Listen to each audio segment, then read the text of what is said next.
Pemerintah Kabupaten Magelang, Jawa Tengah melakukan evakuasi terhadap warga yang tinggal di lereng Gunung Merapi. Evakuasi difokuskan dari desa atau dusun yang berada dalam radius zona bahaya 5 km dari puncak Gunung Merapi. Jumlah warga yang dievakuasi sebanyak 199 orang dari dua desa yang terdiri dari lansia, ibu hamil dan menyusui, serta orang dengan kebutuhan khusus.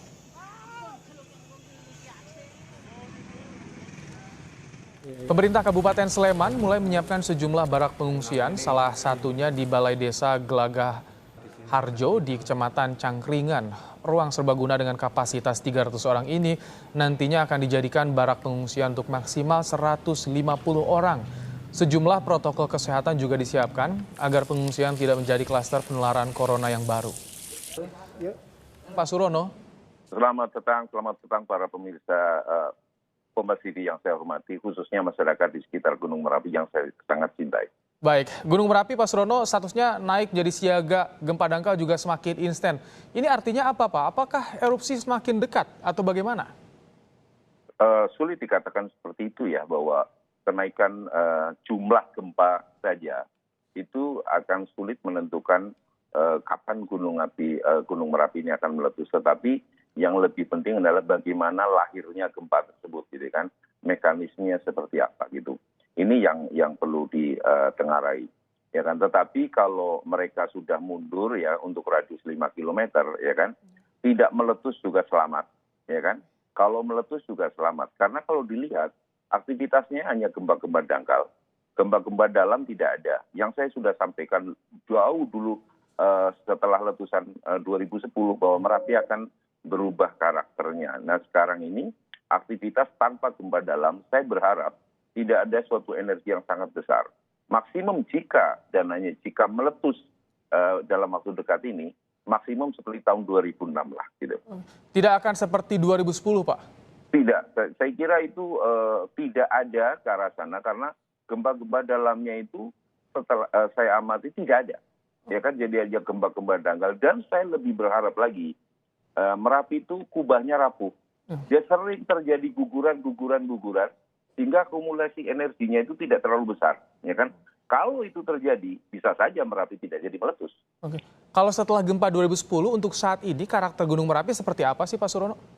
Ya, sekarang dia lebih dominan membentuk kubah lava, ya kan? Semoga, kan begitu letusan tahun 2010, biasanya Merapi kalau meletus, berakhir karena pembentukan kubah lava.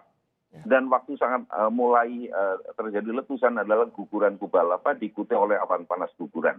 Jika juga terjadi awan panas guguran, kemungkinan besar masih ke arah selatan tenggara, itu arah bukaan dari Sleman ya? Iya, ke arah Sleman. Jadi mungkin ke arah Magelang, ya kan? Ya. Kalau ada eksplosif ya, saya berharap tidak, ya kan? Jadi kalau untuk saat ini saja. Dalam waktu dekat jika terjadi erupsi dampaknya akan seperti apa nanti bagi warga lereng terutama Pak Surono? Kalau sekarang terjadi dengan kegempaan yang ada gitu ya, jauh dari 2010 lah, lebih kecil dari 2010, maksimum mungkin seperti 2006 ya kan, ada awan panas guguran, mungkin bisa diikuti oleh eksplosif, tetapi bukan suatu eksplosif yang sangat mengkhawatirkan. Saya kira rekan-rekan di BPTKG itu memberikan radius bahaya 5 km, sekitar 5 km, 6 km, saya kira sudah cukup dengan kondisi aktivitas yang seperti saat ini. Pak Surono, BPPTKG menyampaikan bahwa kemungkinan bisa efusif katanya erupsinya. Ini seperti apa sebetulnya efusif itu? Berbeda dengan eksplosif ya? Eksplosif itu seperti suatu ledakan ya. Dia melontarkan material ya abu dominan lah, abu dominan, ada mungkin material yang lebih besar mungkin akan jatuh di sekitar radius yang sangat sempit, mungkin jatuh juga di dalam kawah. Tetapi yang kemungkinan adalah karena angin dominan ke arah barat, mungkin hujan abu ke arah Magelang, dan kalau misalnya ada guguran, ada awan panas guguran ya ke arah selatan tenggara, ke arah Sleman. Kalau efusif itu bagaimana, yang mengalirkan material cair sejenis lava? Bukan, tidak. Dia eksplosif itu meledak gitu, mengeluarkan material letusan seperti abu, ya kan, kerikil, krakal dan sebagainya. Oke. Kalau tadi Anda sebutkan bahwa gempa dangkal, intensitas gempa dangkal tidak bisa menjadi acuan untuk saat ini. Apa sebetulnya tanda yang bisa ditangkap ketika erupsi akan semakin dekat di Merapi untuk saat ini? Saya katakan tadi jumlah gempa banyak sedikitnya itu hampir menjadi bukan suatu ukuran, tetapi bagaimana dia lahir prosesnya, dikaitkan dengan data-data lain, misalnya kembang kempisnya gunung, kemudian gasnya seperti apa, berapa ton atau ratus ton per hari dan sebagainya. Itu mesti dikaitkan seperti itu. Tetapi yang saya miliki hanya data kegempaan. Tapi dari data kegempaan ini, ya kan, untuk letusan yang besar seperti 2010 harus dikesampingkan. Tidak seperti itu letusannya, ya kan? Kalau toh eksplosif bukan suatu eksplosif yang sangat luar biasa. Dari kegempaan yang sampai sekarang, saat sekarang saya wawancara, ya kan? Saya tidak tahu kemungkinan setelah saya wawancara apakah ada gempa-gempa dalam dan semakin banyak jumlahnya dan sebagainya, tidak. Itu lain lagi persoalannya. Untuk Tapi sampai saat sekarang. Untuk saat ini pengamatannya apakah ada rentang waktu? Karena kan diperlukan ketika ada tanda-tanda keluar harus segera juga evakuasi. Sulit ya. Begini masalahnya antara ini adalah suatu kecerdikan yang luar biasa harus dilakukan ya.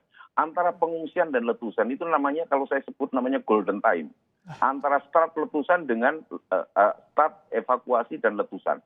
Ini yang betul-betul harus diperhatikan, karena kalau terlalu lama sekali juga bosan. Kalau terlalu pendek juga waktunya tidak cukup gitu untuk mengungsikan dan sebagainya. Itu hanya bisa dilihat dari datanya seperti apa gitu ya. Namun saya melihat ada suatu kecenderungannya. Semoga ini benar gitu dari pengamatan saya. Ada sedikit penurunan. Mudah-mudahan trennya itu ke arah sana terus gitu loh. Nah, penurunan dalam arti apa? Aktivitas kegempaan atau? Penurunan dari jumlah gempanya, tetapi saya tidak mengatakan bahwa itu penurunan dari aktivitas, ya kan? Saya tidak bisa melihat data gempa yang lain, tetapi dari jumlah kegempaannya ada sedikit penurunan.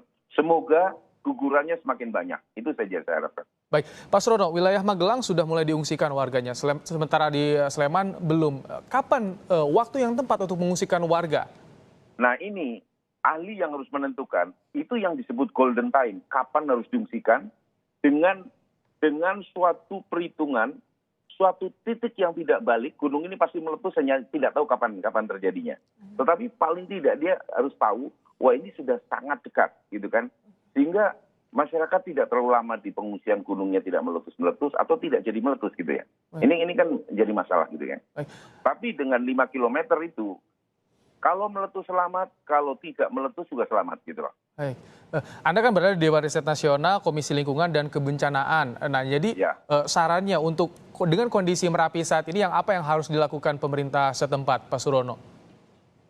Pertama ya mengikuti otoritas saintifik, karena kalau memang itu sudah ditentukan dengan suatu effort yang sangat luar biasa dari analisis data dan sebagainya, saya kira hanya satu, ya kan, adilnya suatu rekomendasi adalah dijalankan oleh pemerintah daerah, gitu loh.